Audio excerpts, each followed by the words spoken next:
As coincidências na vida do homem mais honesto do Brasil, por brasileiro decepcionado. O crime. O ex-presidente Lula foi acusado pelo Ministério Público por receber propina da empresa OAS. A suposta vantagem no valor de 2,2 milhões teria sido convertida na aquisição de um triplex em Guarujá, em São Paulo. Ele foi condenado em 3 instâncias. A pena sofreu alterações. A inicial era de 9 anos e 6 meses, depois foi ampliada para 12 anos e 1 mês, e por último reduzida para 8 anos e 10 meses. Ele cumpre prisão desde o dia 7 de abril de 2018 na sede da Polícia Federal em Curitiba. Fato precedente à condenação. Atuação do ministro Teori Zavascki no STF. Além dos processos regulares, na corte o ministro acumulava em seu gabinete mais de 50 inquéritos de ações penais da Lava Jato. No momento, o caso mais importante, que ainda aguardava sua homologação, era a delação premiada de 77 executivos da Odebrecht. O ato que oficialmente reconhece a validade jurídica dos acordos estava previsto para o início de fevereiro, porém, segundo os juízes auxiliares do ministro, a intenção era inclusive de antecipar para o final de janeiro a homologação. Só a partir dele, a Procuradoria-Geral da República, PGR, poderia iniciar novas investigações com base nos depoimentos. Na análise do caso, Teori era considerado pelos pares e advogados um relator técnico e discreto. Nunca concedeu entrevista sobre o assunto e só se manifestava nos autos.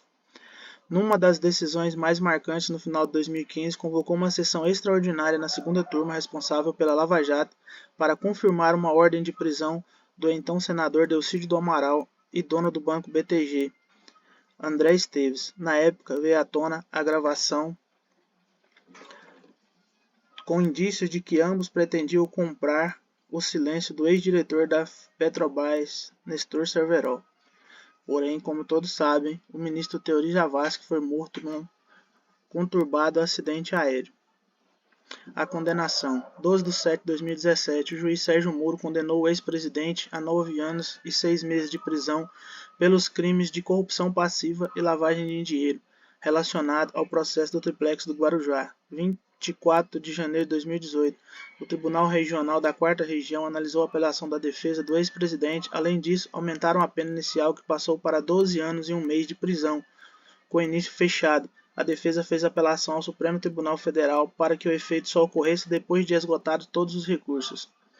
4 de 4 de 2018, o plenário do Supremo Tribunal Federal decidiu, após mais de 11 horas de sessão, por 6-5, negar o habeas corpus ao ex-presidente Lula.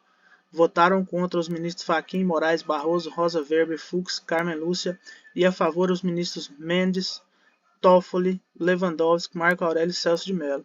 5 de 4, depois de 18 horas do final do julgamento, o STF, o juiz Sérgio Moro decretou a prisão do ex-presidente Lula. Ele deu prazo até às 17 horas, sexta-feira, para que Lula se entregasse. O ex-presidente foi para o prédio da sede dos sindicatos metalúrgicos em São Bernardo do Campo, interior de São Paulo, e o local foi cercado por apoiadores. 6 de 4, Supremo Tribunal Federal de Justiça nega novo habeas corpus ao ex-presidente Lula, que tem até às 17 horas para se apresentar à justiça. Ele não se entregou no prazo definido pelo juiz Sérgio Moro. 7 de 4. No sábado, Lula e os diversos apoiadores fazem manifestações junto ao prédio de São Bernardo do Campo. Ele anuncia que irá se entregar. Depois ele deixou o local e seguiu até a sede da Polícia Federal em São Paulo. Levado ao aeroporto, embarcou para Curitiba. Ele ainda chegou na noite de sábado à sede da Polícia Federal de Curitiba.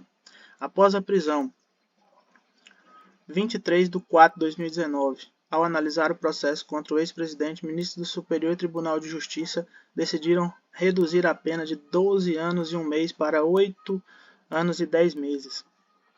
7 de 9, a Polícia Federal solicita a transferência do ex-presidente Lula de Curitiba para São Paulo. A mudança foi cancelada pelo Supremo Tribunal Federal. 30 de 9, em meio à discussão sobre a progressão do regime, o ex-presidente manifestou-se por meio de carta, onde disse que não trocaria a sua dignidade pela liberdade. 30 de 10, a juíza da 12ª Vara Federal de Execuções Penais do Paraná, Carolina Lebos, afirmou que o ex-presidente pode progredir ao regime semiaberto, mas decidiu aguardar uma decisão do Supremo Tribunal Federal sobre o caso. 7 de 11. O Supremo Tribunal Federal concluiu a votação da prisão em segunda instância por 6-5. Os ministros derrubaram a prisão após a condenação em segunda instância, ao entenderem que a execução provisória fere o princípio da presunção de inocência. Assim, a soltura de presos que se enquadram nesse critério pode ser solicitada. 8/11, após a decisão do STF, a defesa do ex-presidente Lula encaminhou no início da manhã o pedido de soltura.